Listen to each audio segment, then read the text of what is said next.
Hey everyone, welcome back to my channel. In today's video, we'll be talking about what it is like to study in Malta. And on this video, I have two amazing guests, and I'm going to give them like few moments to introduce themselves, starting from Toyo, and then we would have Favor. Please introduce yourself. All right. Hi, everyone. My name is Toyo John. Thank you so much, Ola, for reaching out to me because it's actually Ola that reached out to me, sent me an email, and I really appreciate the opportunity. So, yes, I live in Malta. I am a digital nomad in Malta. So, I work remotely and I live here. And I have a YouTube channel as well. And yeah, I use my channel to actually tell people, apart from vlogs and all that, to educate people about the nomad process and also schooling in Malta. And because I'm not a student, I have my friend here to actually give accurate information about schooling in Malta. So over to you, Favor. Hello, guys. My name is Favor. Thank you for having me. I'm a student here in Malta. I'll be graduating this year, so I studied in Global College. I also do student visa as well. So that's it. All right, thank you so much, Favor. Also, I'm going to be linking both of their platform in the description box. I know Favor said he's on Instagram, Facebook, and Yeah, TikTok. So I'll be linking his profile in the description box, and I'll also be linking Toyo's YouTube channel. So feel free to check them thank out. you.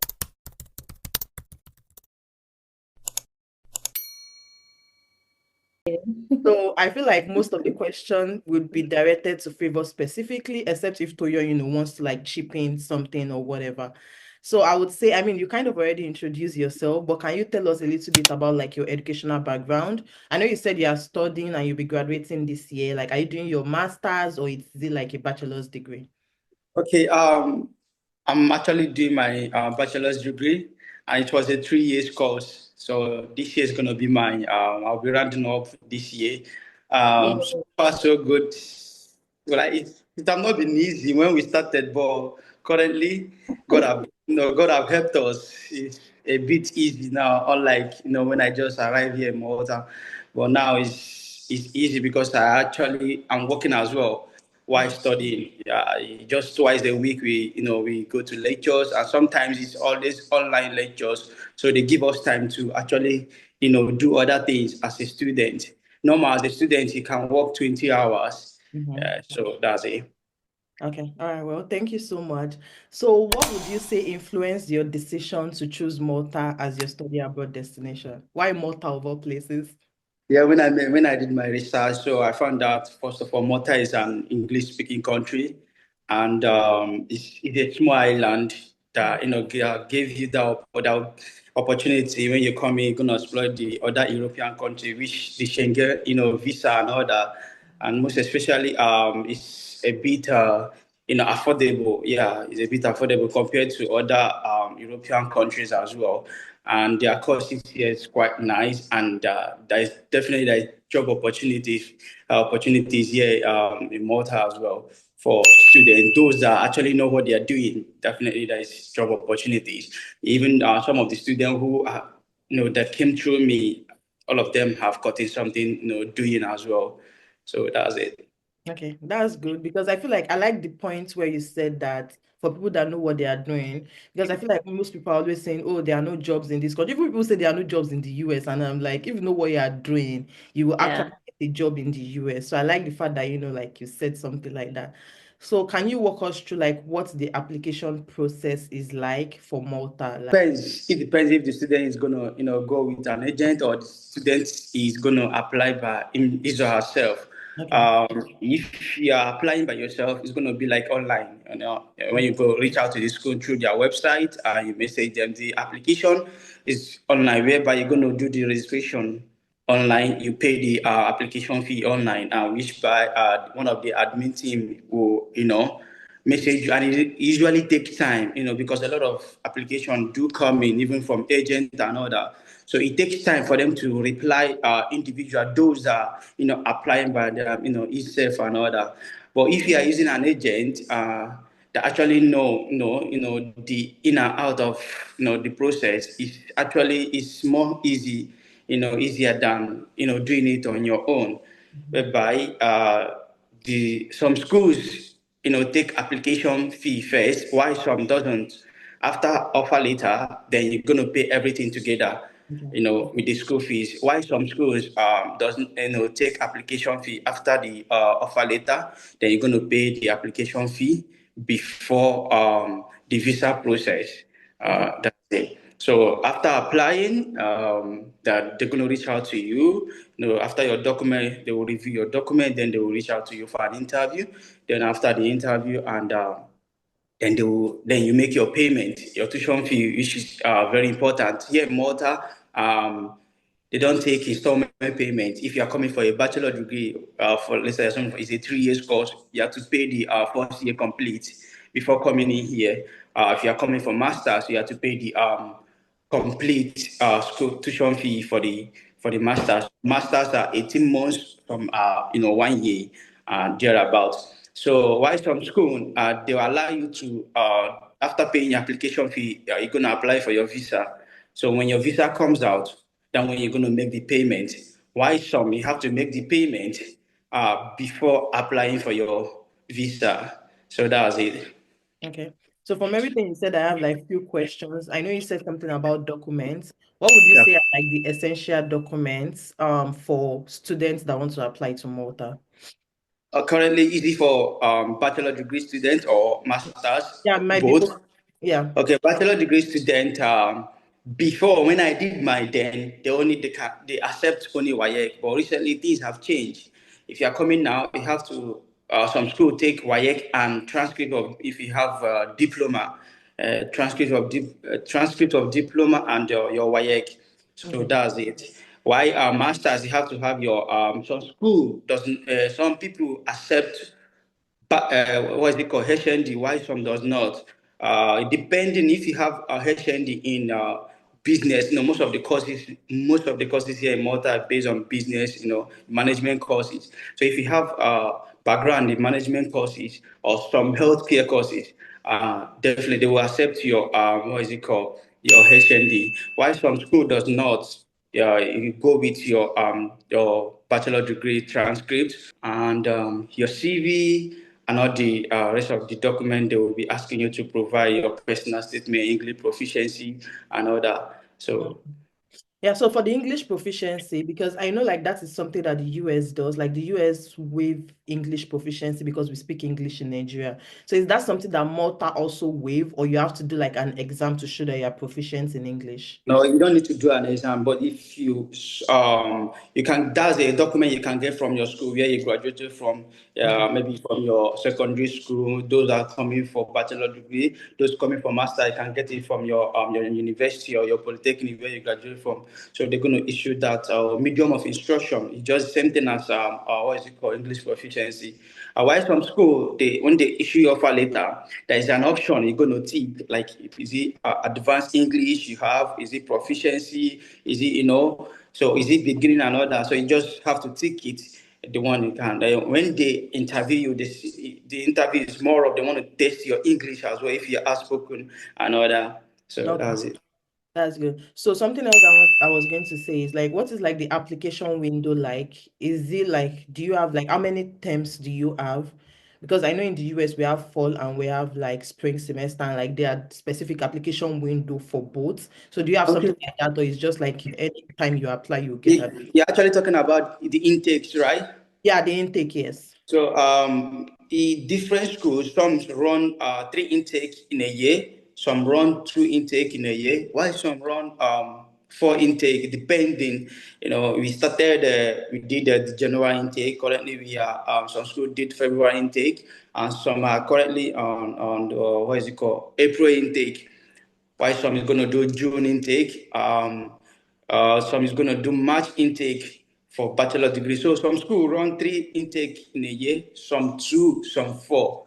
So that's it. Okay. Depending on sometimes visa takes time. Admission does not really take time. Visa Yeah. takes time a bit, approximately now that's 60 working days, Malta visa. Yeah. Starting from when you're going to do your biometry and VFS, that is the submission and all that. then they're still going to call you for the physical interview. Sometimes they do it online, you Okay. know, so it takes time a bit.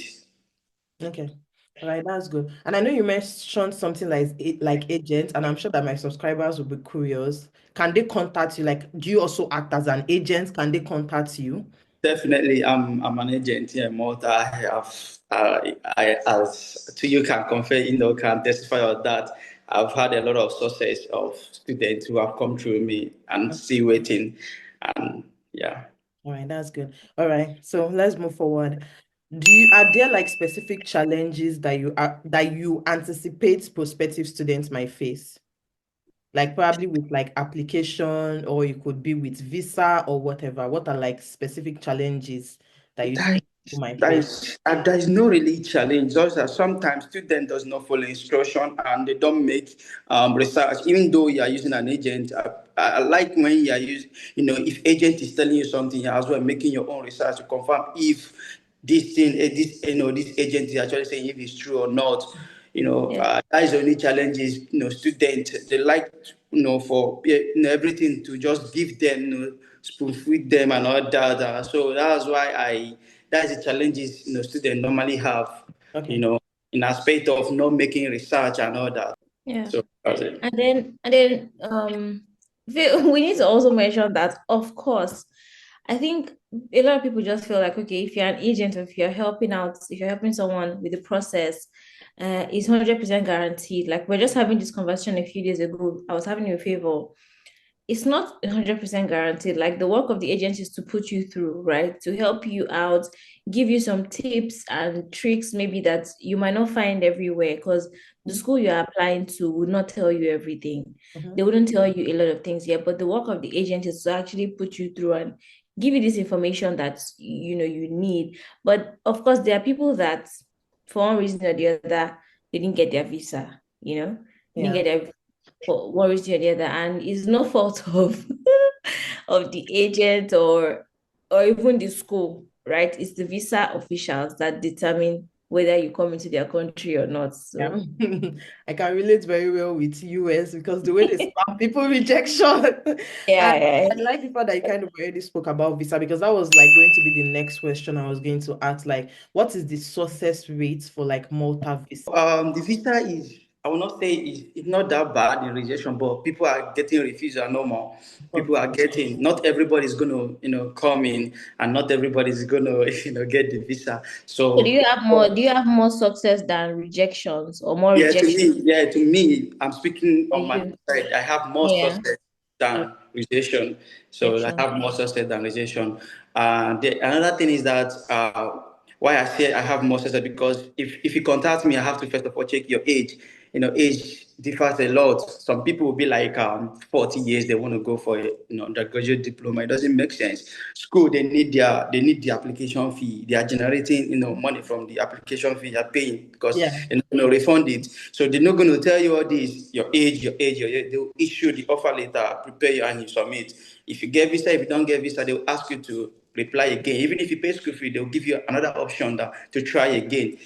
After you try the second time, maybe if you don't get it, they will now refund. And if their refund is not going to be complete, they're going to minus the charges. So that's the thing. Before Yeah, a student is coming through me, I will tell you this is what it is. I'll first of all ask for your age. Then when you tell me the course you want to go, I will tell you this course, look at it. Because some courses does not have stay back after graduating. Hmm. mm, If you don't have after graduating, if you don't get a job immediately, there is no stay back, you're going back. Mhm. So I'll first of all analyze that. I will analyze everything to then see this, look at this, look at this course. But from with your age and the space of your certificate you're having, and some people are coming with WAEC of 17 years, girl, 15 years. It's not going to work. They're just using that opportunity because these people as well, they know what they are doing. They're not dumb as well. So they're going to check your age. School going to give you the admission, and visa has the final say. They will check your age, check the certificate you submitted. They yeah, check the certificate. Maybe 10 years gap already, or 13 years when you left school. What is this person coming to do and this age? So these are the things that make students not to get visa. So I always check that age difference and all that Okay. before applying for students. It's not about the money. I might accept to do it, and at the end of the day, it doesn't make sense. Yeah. So Yeah. as you can see, from what I can hear, it's telling you that he's so transparent. Like when you come to him, like he kind of like assess your profile first before Yeah. if you all can work together. I'm also curious because I know you've been talking a lot about bachelor's degree. Do you also like help master student as well? Like if a master student was to contact you to be an agent, are Yes, you my with the process as well? yes, my recent student. I have one who is going to come on tomorrow. Yeah, he's going to leave Nigeria tomorrow. I just booked his flight. He's a master student. Those that came early January, they are all master students. So I Okay. do application for bachelor degree, master, postgraduate, undergraduate, Okay. and diploma. Yeah. All right, that's good. Thank you so much. So, are there scholarship or financial aids that people can explore in Malta? Because I feel like that would be the biggest question that people are more interested in. Like, are there scholarships? Most schools in Malta, they don't do, they don't offer that scholarship. Okay. But there is this school, and I reached out yesterday. I reached out to them yesterday. They called me for a meeting. I had a meeting with them yesterday. So they told me to come on Monday. They actually, want to start the scholarship of a thing. So hopefully, if things will work between me and them, I'm going to do advert on that. They are talking about the scholarship for, I think, around 50%. So let's see if from Monday I'll give update from I'll give update to your yeah, I'll give update to Anna about the scholarship of a thing. But most schools in Malta they don't do scholarship. But this particular school, I reach out to them, they say yes, they want to start it. So I will see how it goes. Okay. So like what you're saying is like there's no even financial aid, not even for graduate students, because I know in the US, like there's something that they call graduate assistantship where you help undergraduate students and then they pay your tuition and then also give you monthly stipend. Like Malta does not have anything, not even graduate students. No, no, nothing like that. You see You when I just said the US is the most generous country in the world. You people you see, okay, no problem. So how would you say then the like yeah, without yeah. scholarship? Okay, this thing, there is, if bachelor's and even masters, Mm-hmm. after graduating, if Mm-hmm. you get a work in that field that you graduated from, your Mm-hmm. government is going to give you your 70%, I think 70 or 73% of your school fees. Only if you get get job in that particular course, Okay. you graduated from. So you Okay. get your 73% of your school fee from government. Back. Whether you're an international student or not, you get it back from. Yes, That's both good. international students and EU students. So hence you It's nice. graduated and you get a work in that particular, In that field particular. you graduated from. Yeah, Videos. That's you good. get it.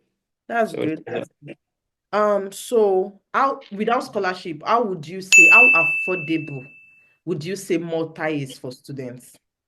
Because now we already eradicated that, okay, there is no scholarship, except if that school that you spoke about is actually willing to give scholarship. But how affordable is it without scholarship for people to come and study? no, like I said when I was in the introduction, Malta is actually affordable. It is just considering where we're coming from, the exchange, rate make it the exchange rate makes it a bit difficult for for students. But Malta is affordable. Their school fee rates from 6,000, 5,000, five For a seven year thousand. or for a semester? No, yearly. That's cheap. Oh. Yeah, yeah. Like bachelor degree course is 3 years is from 6,000 upwards. So if you are doing 2 years course, you're gonna pay like 15,000 in the 3 years. Oh, If you are coming for a master, depending on the course, they have masters for 10,000 euro, like the healthcare sector, and they have for 7,000, they have for 6,000, they have for 5,000 for master. So it's affordable. Yeah, it is. how easy is it to work part-time while studying? I know you were saying something about working like while studying. How easy is it to get Yeah, jobs? yeah, it is. It's very easy. They make it very easy for students here in Malta. You only school twice a week. If you're money student twice, if you're evening student twice, and sometimes lectures But, is held. but is it for all the schools though? Because Yeah, there are different schools here. So is it all the schools that actually yeah, allow? yeah. All the schools in Malta, highest is you go to school in a week is 3 times. It doesn't exist Okay. 3 times. Yeah. So can you travel with dependents, like people that are depending on you?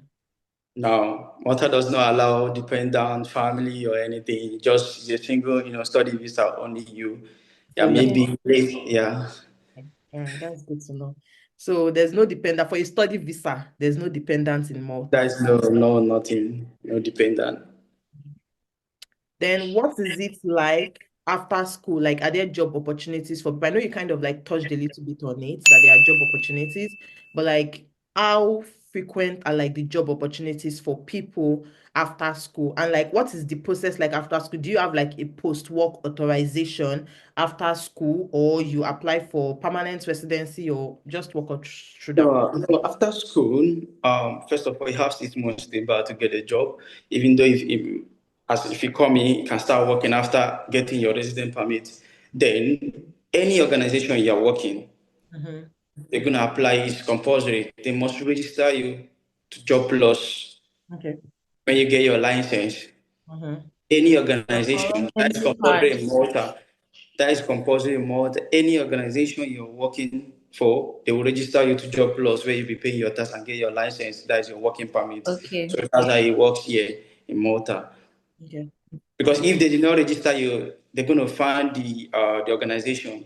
Can you Also, give us an estimate? I'm so sorry, Ola. Can you give us an estimate on the salary oh yes. expectation? Like how much they pay per hour or Okay, whatever? I'm not going to say per hour, but as a student, working Mm-hmm. 20 hours, you can earn, depending on the job, you can earn close to 1.5 as a student. Per month or per That's 1.5. small. 1.5 monthly as a student. Then after study, even as a student, It is some people, small. yeah, that's even small as a now. student, I know it's more. Even as a student, some people earn 2,000. Okay. So after study, you can earn more than 2,000 to 5, 3,000, depending on the organization or the kind of job you are doing. I think that brings me to another question. What is accommodation like for students? Because if you're earning 1.5, I'm curious to know how Yeah. much they pay for accommodation. Yeah, it depends on the location. Accommodation comes with the location, the city or you want to live. You That's what have I like understand. city in Malta that is a bit expensive. So accommodation range starting from if you are going, they have a single room, they have a base space, they have a 3 bedroom apartment, they have studio apartment. So it depends on the one you want to go for. If you are going for a single room, you get it from range of 400, 350, 500, six Per month. hundred. Some studio room is Yeah. around 750, 800. What advice would you give prospective students that want to study in Malta? And make your research. Okay. Number one, that research is very important. Know what you want to go for. Know the country you're coming in. Know what Yeah. works for me might not work for the other person. Make your Yeah. research. Know the country you're coming in. Know the course. Choose what you want. Don't tell someone. Some people like, can you advise me? Can you choose for me? So know what you want. Make your decision by yourself. So when you're facing it, know that yeah, I took this decision. I want to face it, Yeah. and if Yeah. you face it, it become easy for you. But telling someone to choose for you at the end of the day, it'll be like, he didn't tell me this, he didn't tell me this, he didn't tell me. So that's it. Make Yeah. your research, know where you're And the going. truth is, and the truth is that information is available on the internet. It's Mm-hmm. available. So, any questions that you have, anything like Viva and I were discussing 2 days ago, I was like, even when they send messages to us, because we get messages a lot on from people, okay, can you help me check this? Can you do this for us? There's even so much we can do. The same way I would do that research is the same way you Yeah. do the research, right? It's on the internet. Like just actually, it's just that people don't like to do things themselves. They like something to be handed over to them. Like actually do your research, especially when this has to do with your future, your money, your time, your effort. Actually put in the work, to do your research and ask the right questions. Okay. Yeah. All right. Thank you so much, Favor. Thank you so much, Toyo. Thank you. I appreciate it. Thank you. Thank We you. have come to the end of this video. So if you're interested in the digital nomad process, there will be another video where you can watch with Toyo. But I just wanted to put it out there. Please, if you watched to this point, put it in the comment section and say thank you, Favor. We really appreciate you. And yes, I'll see you in my next video. Bye. Bye. Tell them to Bye. subscribe to my channel. Yeah, please, Subscribe, please, guys, subscribe to the subscribe channel, to please. We are looking for 100K. Yes, so all right. Subscribe, All guys. right. Thank you. Bye. Bye.